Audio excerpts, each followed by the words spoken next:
Well, the sentencing of Sally Simons has been pushed back to April 4th. Former chief executive officer for the Tri-County Fairgrounds in Bishop pled guilty to misappropriation of government funds and is facing restitution of $9,860, up to 270 days in county jail and 5 years of probation. Now, according to Inyo County District Attorney Tom Hardy, the probation report was a day or two late and, quote, both sides have the right to have a probation report receive 5 court days before a sentencing date to give to review and respond, end quote. Now, the Don D. Rossi trial is still on schedule to resume this Wednesday, March 23rd in Independence. Rossi is charged with multiple counts, the primary one being embezzlement of $1.5 million during her tenure with the Inyo County Health and Human Services Department. Her defense attorney, David Evans, has filed his objections to inclusion of the prosecution's 500 pieces of evidence. Hardy filed his response last week and appointed Judge Philip Argento will rule this Wednesday. Well, we thank Deb Murphy for that update, and Deb also filed this story.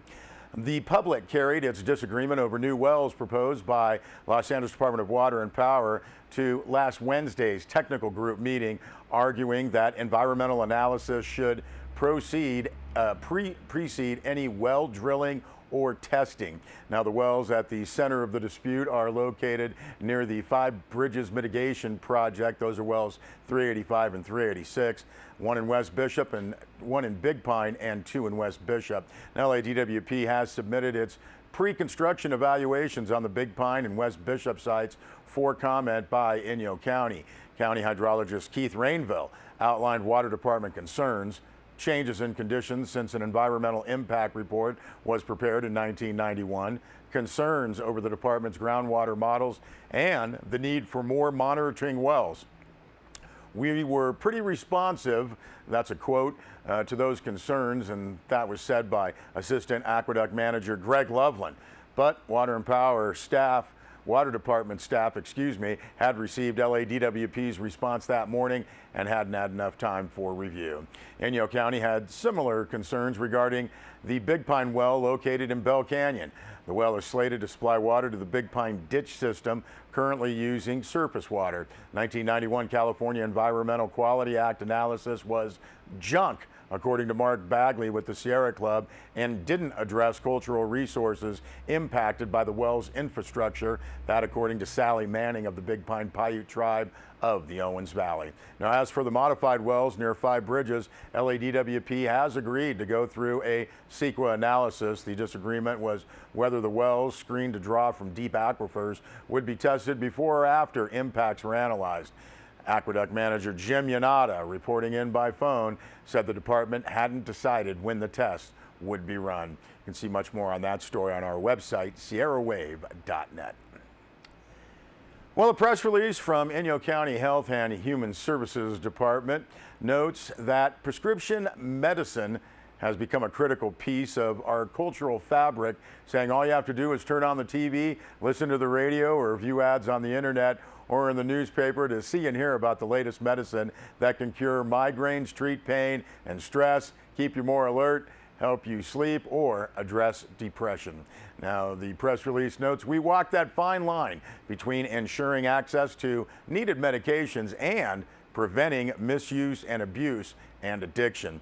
Now, the press release says while prescription medicines benefit many different people when used appropriately, they are being increasingly misused and abused. Among teens and young adults, next to marijuana, prescription drugs are abused the most. Now, according to surveys from the National Institute of Drug Abuse, 20% of teens in the U.S. say they have taken a prescription or RX drug without having a prescription for it themselves, and 5% report abusing over-the-counter cough medicine to get high. In Inyo County, 16% of ninth graders reported on the California Healthy Kids Survey of 2014-2015 that they have used at least once prescription painkillers, cough medicine, or other medication to get high for reasons other than prescribed. Now, only 4% of Inyo County ninth graders reported abusing medications within 30 days of when the survey was completed. Now, said Gene Turner, director of Inyo County Health and Human Services, quote, "Teens report getting many of these medicines from home and medicine cabinets. We encourage parents and other relatives to lock up their medications and dispose of them when they're no longer needed," end quote. Now, each year, the Inyo County Sheriff's Department coordinates a drug take-back event.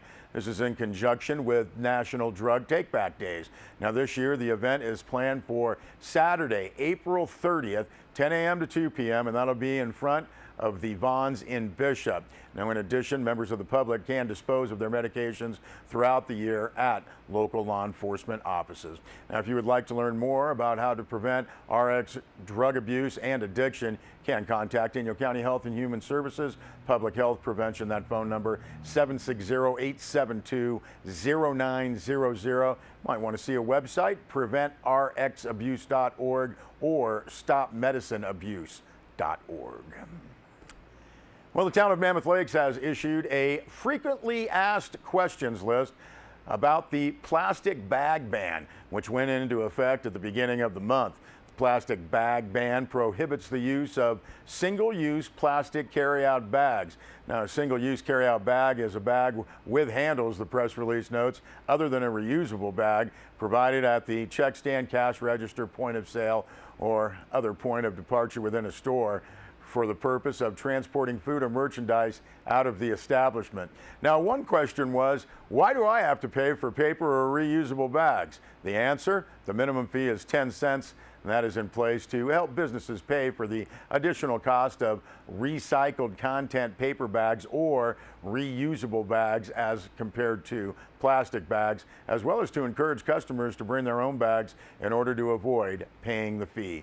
Now, the complete frequently asked questions list is posted on our website, sierrawave.net. And if you would like to get some more information, you can contact the town of Mammoth Lakes at 760-934-8989, extension 223. We'll be back with more news.